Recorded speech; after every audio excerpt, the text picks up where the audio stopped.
Hello everyone, welcome to my channel. तो आज हम लोग देख रहे हैं एनसीईआरटी बुक क्लास 10 का समकालीन विश्व के इतिहास को, जिसमें आज का हमारा चैप्टर है यूरोप में राष्ट्रवाद का उदय। और इस चैप्टर का आज हमारा टॉपिक है यूरोप में राष्ट्रवाद का निर्माण।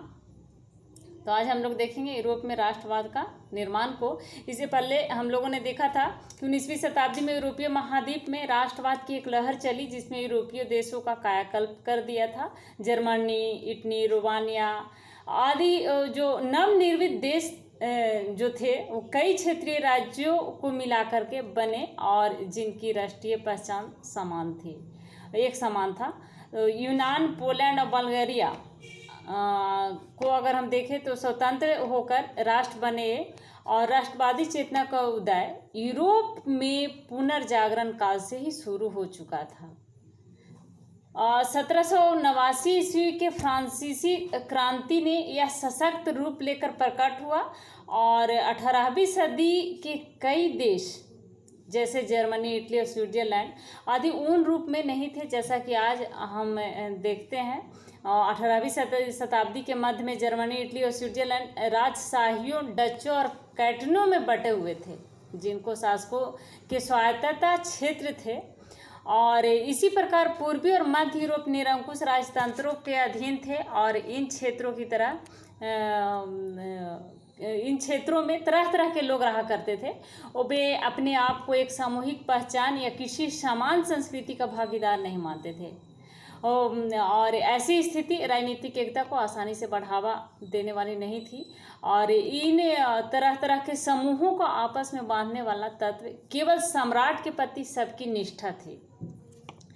तो पिछले वाले वीडियो में हम लोगों ने देखा था कि फ्रांसीसी क्रांति से पहले फ्रांस एक ऐसा राज था जिनके संपूर्ण भूभाग पर एक निरंकुश राजा का शासन था। फ्रांसीसी क्रांति का नारा था स्वतंत्रता, समानता और विश्व बंधुत्व। ये था फ्रांसीसी क्रांति का नारा। क्रांतिकारियों के द्वारा ये नारा दिया गया था और इसको 19वीं शताब्दी तक आते आते परिणाम युगांतकारी सिद्ध हुआ।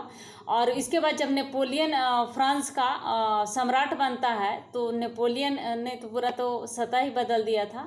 नेपोलियन फिर से राजतंत्र को लेकर के आ गया था। नेपोलियन ने एक संहिता को लागू किया था, नेपोलियन की संहिता जिसको बोलते हैं। इसे 1804 ईस्वी में लागू किया था, जिसको हम लोग पहले वाले वीडियो में देखे थे इस पॉइंट को। और इसमें 1804 में इसको लागू किया और इसमें जन्म पर आधारित विशेषाधिकार को समाप्त कर दिया था। तो इसने न केवल न्याय के समझ समानता स्थापित की थी बल्कि संपत्ति के अधिकार को भी सुरक्षित किया था।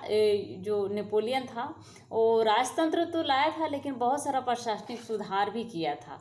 तो 19वीं शताब्दी के अंतिम वर्षों में इसमें नेपोलियन के आक्रमण ने 19वीं शताब्दी नहीं 18वीं शताब्दी के अंतिम वर्ष में नेपोलियन के आक्रमण ने युद्ध में राष्ट्रीयता की भावना के प्रसार में महत्वपूर्ण योगदान दिया और इटली, पोलैंड, जर्मनी और स्पेन में नेपोलियन ने ही नवयुग का संदेश पहुंचाया था। नेपोलियन के आक्रमण से इटली और जर्मनी में एक नया अध्याय आरंभ हुआ और उसने समस्त देश में एक संगठित एवं एक रूप शासन स्थापित किया था।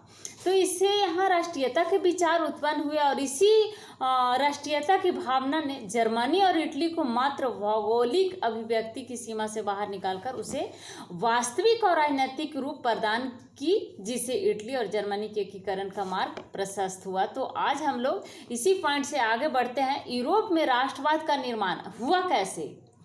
तो अगर आप मध्य 18वीं शताब्दी को देखें, 18वीं शताब्दी के मध्य को अगर हम देखें तो 18वीं शताब्दी के मध्य में यूरोप के नक्शे को देखें तो उसमें वैसे राष्ट्र राज्य नहीं मिलेंगे जैसे कि आज हैं। उन्हें आज हम जर्मनी, इटली और स्विट्जरलैंड के रूप में जानते हैं। वे तब राजशाहियों और डचियों और कैंटीनों में बटे हुए थे, जिनके शासकों के स्वायत्त क्षेत्र थे। पूर्वी और मध्य यूरोप निरंकुश राजतंत्रों के अधीन थे। सामूहिक पहचान या किसी समान संस्कृति का भागीदारी नहीं मानते थे। अक्सर वे अलग अलग भाषाएं बोला करते थे। अलग अलग भाषा, उनकी भाषा एक समान नहीं थी, एक नहीं थी, अलग अलग भाषा थी उनकी, और विभिन्न जातीय समूह के सदस्य थे। जैसे हम देखें तो उदाहरण के तौर पर हम लिख सकते हैं ऑस्ट्रिया हंगरी का प्रशासन करने वाला हैब्सबर्ग, जो साम्राज्य कई अलग अलग क्षेत्रों और जनसमूहों को जोड़ कर बना था। तो इसमें एल्पस के टिराल, ऑस्ट्रेलिया और सुडेटेनलैंड जैसे इलाकों के साथ साथ बोहेमिया भी शामिल था। यहाँ के कुलीन वर्ग में जर्मन भाषा बोलने वाले ज़्यादा थे।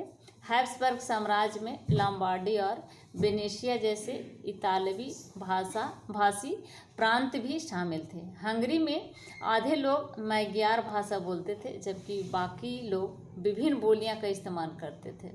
तो गालिशिया में कुलीनबर्ग पोलिश भाषा बोलता था। और इन प्रभावशाली समूहों के अलावा हैब्सबर्ग साम्राज्य की सीमा रेखाओं के भीतर भारी संख्या में खेती करने वाले लोग अधीन अवस्था में रहते थे। तो जैसे उत्तर में बोहेमिया और स्लोवाकिया, कार्निओला में सोलेंस और दक्षिण में क्रोएट तथा पूरब की तरफ ट्रांसिल्वेनिया में रहने वाले रोमन लोग ऐसा फकीर राजनीतिक एकता को आसानी से बढ़ावा देने वाला नहीं था। तो इस तरह के समूहों को आपस में बांधने वाला तत्व केवल सम्राट के प्रति सबकी निष्ठा थी।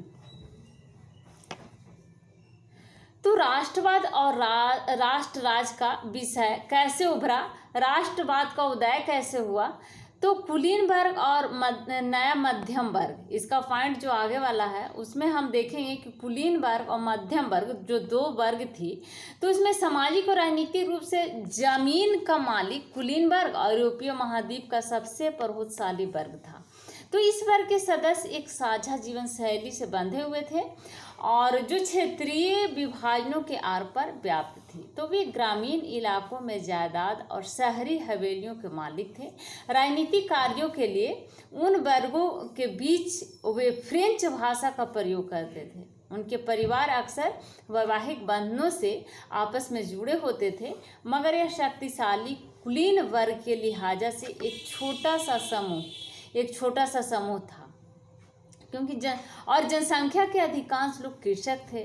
इसमें जितने लोग थे अधिकांश लोग कृषक ही थे और पश्चिम में ज़्यादातर जमीन पर किराएदार और छोटे काश्तकार खेती करते थे, जबकि पूर्वी और मध्य यूरोप में भूमि विशाल जागीरों में बटी थी। पर भूदास खेती करते थे और पश्चिम और मध्य यूरोप के हिस्सों में औद्योगिक उत्पादन और व्यापार में वृद्धि से शहरों का विकास और वाणिज्यिक वर्गों का उदय हुआ। तो यूरोप में राष्ट्रवाद का निर्माण में सामूहिक पहचान या समान संस्कृति नहीं होने के कारण कोई भी राष्ट्र राज्य यूरोप में नहीं थे। अलग अलग क्षेत्रों में रहने वाले लोग अक्सर अलग अलग भाषाएं बोला करते थे। जैसे हंगरी की आधी आबादी में लोग मैग्वार भाषा बोलते थे, जबकि बाकी आधी आबादी दूसरी विभिन्न भाषाएं भी बोला करते थे। गलीशिया के कुलीनबर्ग पोलिश भाषा बोलते थे। तो इस प्रकार से अलग अलग भाषा को बोला करते थे लोग, एक भाषा नहीं थी। कुलीन और नया मध्यम वर्ग जो थे, कुलीन वर्ग में सामाजिक और राजनीतिक रूप से भूमि का मालिक था। कुलीन वर्ग जो होता था सामाजिक और राजनीतिक रूप से भूमि का मालिक था और इसमें आपस में वैवाहिक संबंध से जुड़ा हुआ था और बोलचाल में फ्रेंच भाषा का प्रयोग करते थे। जनसंख्या की दृष्टि से यह समूह छोटा था। किसान अधिकांश जनसंख्या, तो इस तरह से किसान जो थे बहुत ज़्यादा जनसंख्या में किसान थे। तो मध्यम वर्ग में कस्बों के विकास और वाणिज्यिक वर्गों के उदय के साथ ही नया सामाजिक वर्ग उभरा। शिक्षित और राष्ट्रवादी मध्य वर्गों के बीच ही राष्ट्रीयता के विचार की लोकप्रियता मिली। तो पश्चिमी और मध्य यूरोप के हिस्सों में औद्योगिक उत्पादन और व्यापार में वृद्धि से शहरों का विकास और वाणिज्यिक वर्गों का उदय हुआ, जिसका अस्तित्व बाजार के लिए उत्पादन पर टिका हुआ था। इसका अस्तित्व बाजार के लिए उत्पादन पर टिका हुआ था। इंग्लैंड में औद्योगिकरण 18वीं सदी में जब औद्योगिक क्रांति आई तो सबसे पहले इंग्लैंड में हुआ था।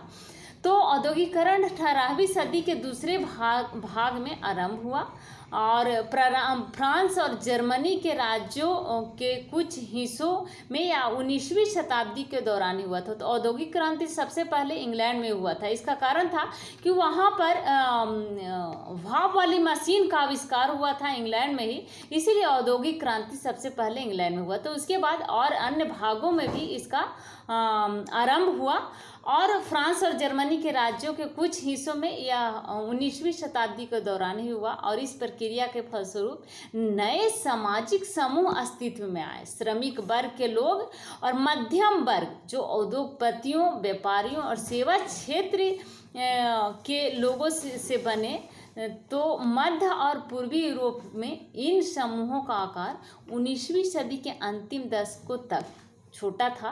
कुलीन विशेषाधिकारों की समाप्ति के बाद शिक्षित और उदारवादी मध्य वर्गों के बीच की राष्ट्रीय एकता के विचार लोकप्रिय हुए। तो इस प्रकार से अब नेक्स्ट पॉइंट है हमारा, उदारवादी राष्ट्रवाद के क्या मायने थे। तो उदारवादी राष्ट्रवाद के मायने में हम देखेंगे कि उदारवादी व्यक्ति की आज़ादी और कानून के समक्ष बराबरी लिए खड़ा था और निरंकुश शासक और पादरी वर्ग विशेषाधिकारों की समाप्ति हुई। संसद के माध्यम से एक संविधान और प्रतिनिधि सरकार बना। अधिक क्षेत्र में उदारवाद, बाजारों की मुक्ति और चीज़ों और पूंजी का आगमन पर राज्य द्वारा लगाए गए प्रतिबंधों को समाप्त करने के पक्ष में था। तो आइए देखते हैं उदारवादी राष्ट्र के क्या मायने थे। तो यूरोप में 19वीं सदी के शुरुआती दशकों में राष्ट्रीय एकता से संबंधित विचार उदारवाद से करीब से जुड़े थे। उदारवादी यानी लिबरलिज्म जिसको बोलेंगे, लिबरलिज्म शब्द लातिन भाषा के मूल लाइबर पर आधारित है जिसका अर्थ होता है आज़ाद। तो नए मध्य वर्गों के लिए उदारवादी का मतलब था व्यक्ति के लिए आज़ादी और कानून के समक्ष सबकी बराबरी। राजनीतिक रूप से उदारवाद एक ऐसी सरकार पर जोर देता था जो सहमति से बनी हो। फ्रांस क्रांति के बाद उदारवाद निरंकुश शासक और पादरी वर्ग के विशेषाधिकारों की समाप्ति, संविधान तथा संसदीय प्रतिनिधित्व सरकार का पक्षधर था। 19वीं सदी के उदारवादी निजी संपत्ति के स्वामित्व की अनिवार्यता पर भी बल देते थे, लेकिन यह जरूरी नहीं था कि कानून के समक्ष बराबरी का विचार सबके लिए मताधिकार के पक्ष में था। आप याद करें कि क्रांतिकारी फ्रांस उदारवादी प्रजातंत्र का पहला राजनीतिक प्रयोग था और वहाँ मत देने और चुने जाने का अधिकार केवल संपत्तिवान पुरुषों का ही हासिल था। संपत्ति विहीन पुरुष और सभी महिलाओं को राजनीतिक अधिकारों से वंचित रखा गया था। केवल थोड़े समय के लिए ही जैकोबिन क्लब जो था, तो थोड़े समय के लिए ही जैकोबिन शासन के समय सभी वयस्क पुरुषों को मताधिकार प्राप्त था, मगर नेपोलियन की संहिता जो था, नेपोलियन कोड के नाम से जिसको बोला जाता है, पुनः सीमित मताधिकार वापस आई और उसने महिलाओं को अवयस्क दर्जा देते हुए उन्हें पिताओं और पतियों के अधीन कर दिया। संपूर्ण 19वीं सदी तथा 20वीं सदी के आरंभिक वर्षों में महिलाओं और संपत्ति विहीन पुरुषों से समान राजनीतिक अधिकारों की मांग करते हुए विरोध आंदोलन चलाए गए। आर्थिक क्षेत्र में उदारवाद बाजारों की मुक्ति और चीज़ों और पूंजी के आगमन पर राज्य द्वारा लगाए गए प्रतिबंधों को समाप्त करने के पक्ष में था। जोल्वेरिन एक सीमा शुल्क संघ ने टैरिफ बाधाओं को समाप्त कर दिया, मुद्राओं की संख्या को 2 तक कम कर दिया और गतिशीलता को प्रोत्साहित करने के लिए रेल के नेटवर्क को बढ़ावा दिया था। तो आर्थिक क्षेत्र में उदारवाद बाजारों की मुक्ति और चीज़ों तथा पूंजी के आवागमन पर राज्य द्वारा लगाए गए नियंत्रणों को खत्म करने के पक्ष में था। 19वीं सदी के दौरान उभरते हुए मध्य वर्गों की यह जोरदार मांग थी कि हम 19वीं सदी के पहले भाषा के जर्मनी भाषा इलाकों का अगर हम उदाहरण लें तो नेपोलियन के प्रशासनिक कदमों से अनगिनत छोटे प्रदेशों से 39 राज्यों का एक महासंघ बना। इसमें से प्रत्येक की अपनी मुद्रा और नाप तौल प्रणाली थी। 1833 ईस्वी में हैब्सबर्ग से न्यूरेमबर्ग जाकर अपना माल बेचने वाले एक व्यापारी को 11 सीमा शुल्क नाकों से गुजरना पड़ता था। 11 सीमा शुल्क नाकों से गुजरना पड़ता था और हर बार लगभग 5% सीमा शुल्क देना पड़ता था। शुल्क अक्सर वस्तुओं का वजन या आकार के अनुसार लगाए जाते थे। क्योंकि हर क्षेत्र की अपनी नाप तौल व्यवस्था थी, अतः हिसाब लगाने में समय लगता था। क्योंकि एक तरह का हिसाब तो होता नहीं था हर जगह पे, हर जगह का अलग अलग हिसाब होता था, तो इसमें देर लगता था। मसलन कपड़े को नापने का पैमाना एले था, जिसकी लंबाई जगह बदलने के साथ घटती बढ़ती थी। सोचिए कितना ज़्यादा परेशानी होगी। अगर एक एल कपड़ा फ्रैंकफर्ट में ख़रीदा जाता था तो 54.7 सेंटीमीटर मिलता था, मेंज में 55.1 सेंटीमीटर, न्यूरेमबर्ग में 65.6 सेंटीमीटर और फ्राइबर्ग में 53.5 सेंटीमीटर। तो इस तरह से अलग अलग जगह पे अलग अलग माप भी हुआ करता था। तो नए वाणिज्यिक वर्ग ऐसे परिस्थितियों को आर्थिक विनिमय और विकास में बाधक मानते हुए एक ऐसे एकीकृत आर्थिक क्षेत्र के निर्माण के पक्ष में दे रहा था जहां वस्तुओं, लोगों और पूंजी का आवागमन बाधा रहित हो। 1834 ईस्वी में पर्सा की पहल एक शुल्क संघ जालबेराइन स्थापित किया। 1833 तक तो अलग अलग शुल्क लिया जाता था, लेकिन 1834 में पर्सा द्वारा एक पहल किया गया और इसमें जालबेराइन एक शुल्क को स्थापित किया गया था, जिसमें अधिकांश जर्मन राज्य शामिल हो गए और इस संघ ने शुल्क अवरोधों को समाप्त कर दिया और मुद्राओं की संख्या 2 कर दी, जो उससे पहले 30 से ऊपर थी। इसके अलावा रेलवे के जाल ने गतिशीलता बढ़ाई और आर्थिक हितों की राष्ट्रीय एकीकरण का सहायक बनाया। तो उस समय पनप रही व्यापक राष्ट्रवादी भावनाओं को आर्थिक राष्ट्रवाद की लहर से मजबूत बनाया गया।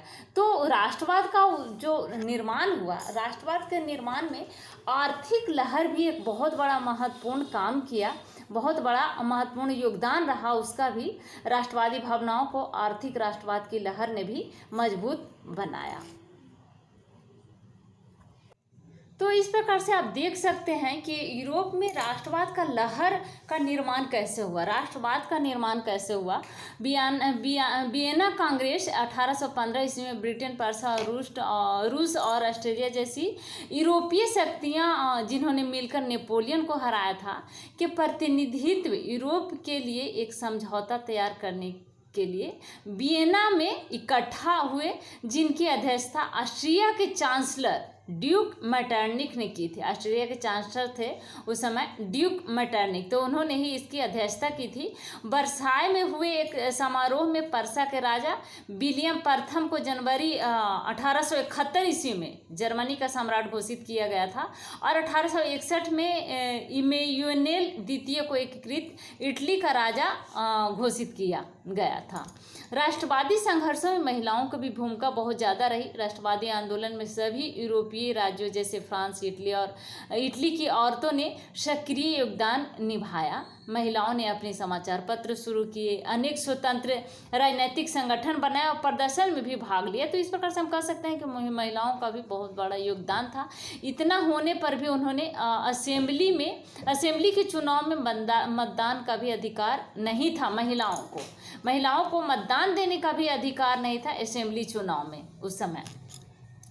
और इसके अलावा कुलीनबर्ग, जो अभी हम लोगों ने देखा कि ज़मीन के मालिक थे कुलीनबर्ग, और यूरोपीय महाद्वीप का सबसे शक्तिशाली वर्ग था कुलीनबर्ग। निरंकुशवाद एक ऐसी सरकार या शासन व्यवस्था जिसकी सत्ता पर किसी प्रकार का कोई अंकुश नहीं होता था, तो उसी को हम निरंकुश कहते हैं। तो इस प्रकार की निरंकुश सरकार थी फ्रांस में। तो उसी के कारण तो इसमें उस समय यूरोप में राष्ट्रवाद का उदय हुआ था। उदारवाद में जिसको हम लिबरलिज्म बोलेंगे, लिबरलिज्म शब्द से बना है, लातीन भाषा के मूल शब्द है लाइबर, और इसी पर आधारित है, जिसका अर्थ होता है स्वतंत्रता। नए मध्यम वर्ग के लिए उदारवाद का अभिप्राय था व्यक्ति के लिए आज़ादी और कानून के समझ समानता।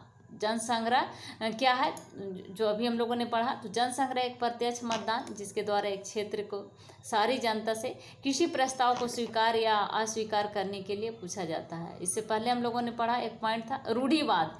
तो रूढ़िवाद क्या है? रूढ़िवाद एक ऐसी राजनीतिक दर्शन जो परंपरा स्थापित संस्थानों पौराणिक परंपराओं और रिवाजों पर बल देता है, उसी को तो रूढ़िवाद कहते हैं। यूटोपिया एक ऐसे समाज की कल्पना जो इसका इतना आदर्श के है कि उसका साकार होना लगभग असंभव होता है, तो उसी को बोलते हैं यूटोपिया। और इसके अलावा जालबेराइन, जो अभी हम लोगों ने शब्द एक पढ़ा जालबेराइन, तो यह एक जर्मन शुल्क संघ था। इसको 1834 ईस्वी में 1834 ईस्वी में लागू किया गया था। 1833 ईस्वी तक तो अलग अलग मापन शुल्क था, एक शुल्क था। और 1800 इससे पहले 1833 ईस्वी तक अलग अलग जगह पर अलग अलग शुल्क और मापन हुआ करता था। तो 1834 ईस्वी में एक शुल्क संघ था जिसमें अधिकांश जर्मन राज्य शामिल थे, जालबेराइन। और यह संघ 1834 ईस्वी में परसा की पहल के द्वारा इसको स्थापित किया गया था, इस संघ को परसा के पहल के कारण। और इसमें विभिन्न राज्यों के बीच शुल्क अवरोधों को समाप्त कर दिया गया और मुद्राओं की संख्या 2 कर दी गई। और पहले 20 से भी अधिक थी। और यह संघ जर्मनी के आर्थिक एकीकरण का प्रतीक था। तो इस प्रकार से हम देख सकते हैं कि इटली का एक महान क्रांतिकारी जिसने यंग इटली नामक आंदोलन चलाया और जिसके फलस्वरूप इटली में एकीकरण की भावना को बल मिला, तो वह राजतंत्र के घोर विरोधी थे। ये ज्यूपेसे मेत्तिनी थे, इटली के महान क्रांतिकारी थे ज्यूसेप्पे मेत्तिनी। तो इसके बाद हम लोग देखेंगे 1815 ईस्वी में 1815 ईस्वी के बाद एक नया रूढ़िवाद। तो रूढ़िवाद का मतलब होता है कि ऐसा राजनीतिक दर्शन जो परंपरा और स्थापित संस्थानों पौराणिक परंपराओं और रिवाजों पर बल देता है, तो उसी को बोलते हैं रूढ़िवाद। तो 1815 के बाद एक नया रूढ़िवाद जो आया उसी को हम देखेंगे। 1815 में नेपोलियन की हार के बाद यूरोपीय सरकारें रूढ़िवाद की भावना से प्रेरित थी। रूढ़िवादी मानते थे कि राज्य और समाज को स्थापित पारंपरिक संस्थाएं जैसे राजतंत्र, चर्च, सामाजिक ऊंच नीच, संपत्ति और परिवार को बनाए रखना चाहिए। फिर भी अधिकतर रूढ़िवादी लोग क्रांति से पहले के दौर में वापसी नहीं चाहते थे। नेपोलियन द्वारा शुरू किए गए परिवर्तनों से उन्होंने यह जान लिया था कि आधुनिकीकरण राजतंत्र जैसी पारंपरिक संस्थाओं को मजबूत बनाने में सक्षम था। वह राज की ताकत को ज़्यादा कारगर और मजबूत बना सकता था। एक आधुनिक सेना, कुशल नौकरशाही, गतिशील अर्थव्यवस्था, सामंतवाद और भूदासत्व की समाप्ति यूरोप के निरंकुश राजतंत्र को शक्ति प्रदान कर सकते थे। निरंकुश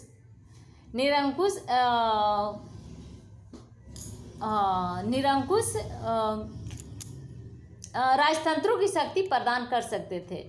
तो इस प्रकार से 1815 ईस्वी में ब्रिटेन, रूस, पर्सा और ऑस्ट्रेलिया जैसी यूरोपीय शक्तियों जिन्होंने मिलकर नेपोलियन को हराया था, तो इनके प्रतिनिधि यूरोप के लिए एक समझौता तैयार करने के लिए वियना में मिले। और इस सम्मेलन की मेजबानी ऑस्ट्रिया के चांसलर, जैसा कि हम पहले अभी बताए कि ऑस्ट्रेलिया के चांसलर थे ड्यूक मेटरनिख, तो इसकी अध्यक्षता की थी ड्यूक मेटरनिख ने, ऑस्ट्रेलिया के चांसलर थे। और इसमें प्रतिनिधियों ने 1815 ईस्वी के वियना जो संधि हुई थी 1815 ईस्वी में,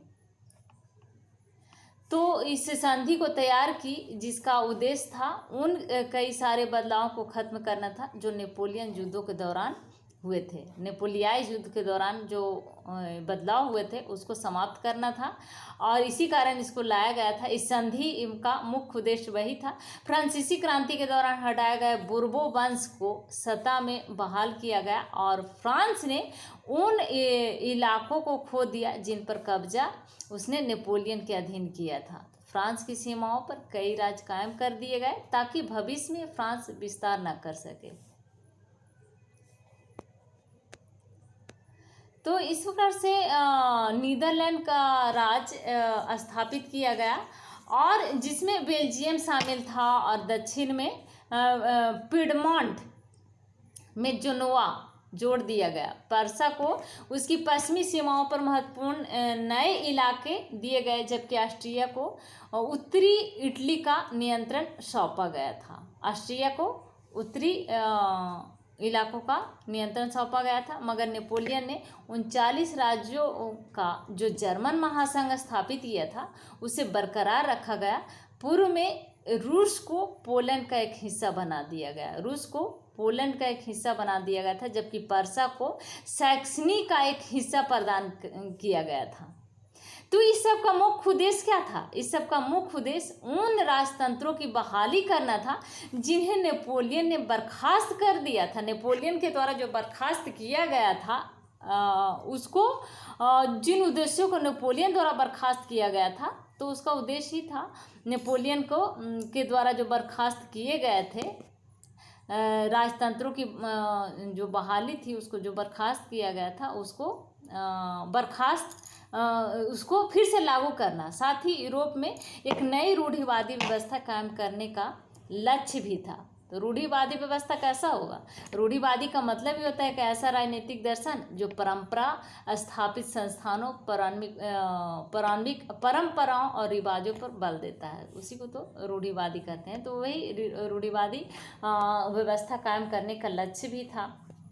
फिर से तो 1815 ईस्वी में स्थापित रूढ़िवादी शासन व्यवस्थाएं निरंकुश थी। रूढ़िवादी शासन व्यवस्था निरंकुश थी और वे आलोचना और सहमति बर्दाश्त नहीं करती थी।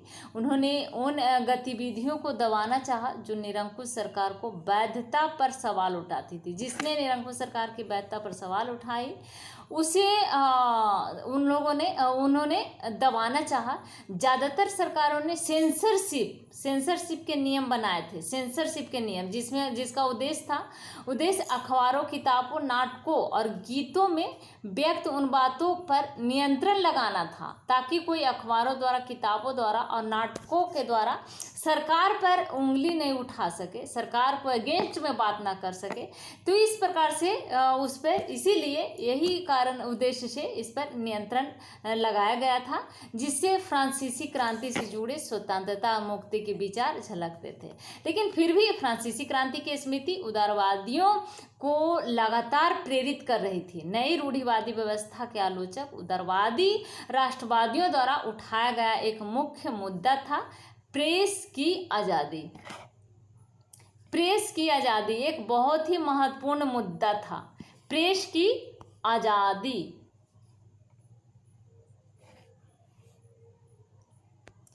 तो ये बहुत बड़ा मुद्दा था, प्रेस की आज़ादी। आप देख सकते हैं इस इमेज को। इसमें चिंतकों का क्लब 1820 ईस्वी के आसपास बनाया गया एक अनाम व्यंग चित्र।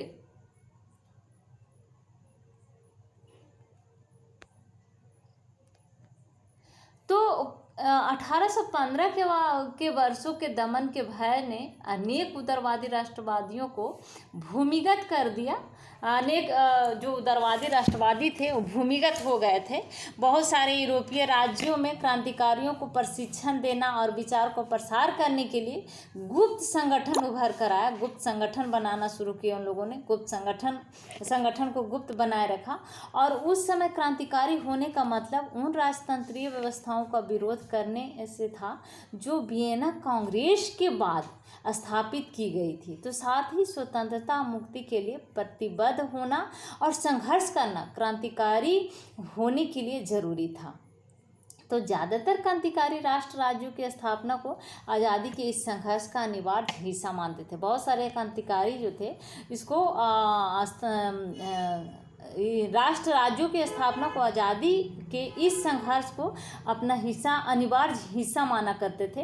तो ऐसा ही वह व्यक्ति था इटली का क्रांतिकारी ज्यूसेप्पी मेत्तिनी इटली के क्रांतिकारी थे। ज्यूसेप्पे मेत्तिनी इनका पूरा नाम था। इटली का एक महान क्रांतिकारी थे मेत्तिनी, और ये यंग इटली नामक आंदोलन चलाया था। यंग इटली नामक आंदोलन चलाया था इटली में ज्यूसेप्पे मेत्तिनी ने, और जिसके फलस्वरूप इटली में एकीकरण की भावना को बल मिला, और वह राजतंत्र के घोर विरोधी थे। ये जो मेत्तिनी थे वह राजतंत्र के घोर विरोधी थे, और इन्हीं के द्वारा एकीकरण की भावना पर भी बल दिया गया था। तो एकीकरण, इस तरह से क्वेश्चन भी बनता है कि इटली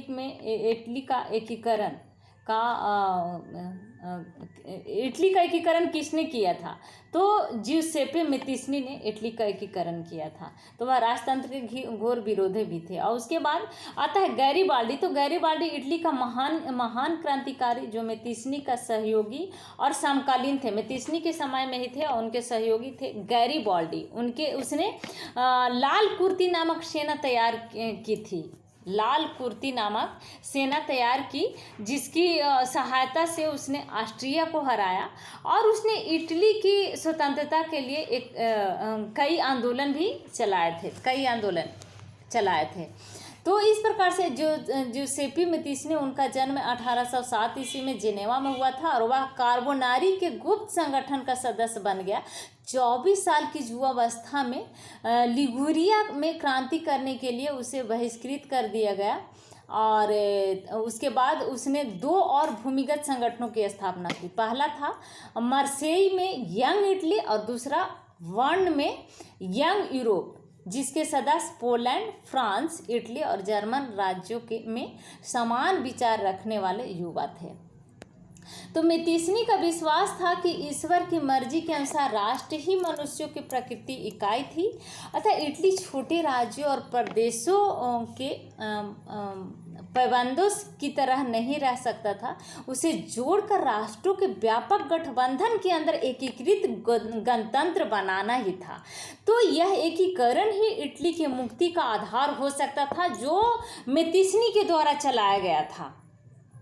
तो उसे जोड़कर राष्ट्रों के व्यापक गठबंधन के अंदर एकीकृत गणतंत्र बनाना ही था, और एकीकरण ही इटली की मुक्ति का आधार हो सकता था। उसके इस मॉडल की देखा देखी जर्मनी, फ्रांस, स्विट्जरलैंड और पोलैंड में भी गुप्त संगठन कायम किए गए। मेत्तिनी द्वारा राजतंत्र का घोर विरोध, क्योंकि मेत्तिनी राजतंत्र का घोर विरोध थे, तो मेत्तिनी द्वारा राजतंत्र का घोर विरोध करके और प्रजातांत्रिक गणतंत्रों के अपने स्वप्न से मेत्तिनी ने रूढ़िवादियों को हरा दिया, और मेटरनिख ने उसे हमारी सामाजिक व्यवस्था का सबसे खतरनाक दुश्मन बताया था।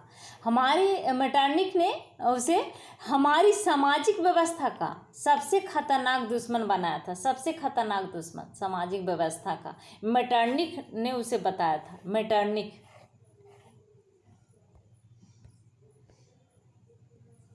तो नेक्स्ट वीडियो में हम लोग देखेंगे क्रांतिकारियों का युग 1830 से 1848 ईस्वी का युग को। यूरोप में राष्ट्रवाद का उदय हुआ था, और उसमें इस युग को, क्रांतिकारियों के युग को, क्योंकि इस वीडियो में अगर हम इस पॉइंट को लेते हैं, इस टॉपिक को लेते हैं, तो बहुत बड़ा हो जाएगा। तो अगर अभी तक आपने इस चैनल को सब्सक्राइब नहीं किया है तो प्लीज़ इस चैनल को सब्सक्राइब ज़रूर करें, साथ में लाइक एंड शेयर भी करें। Thank you.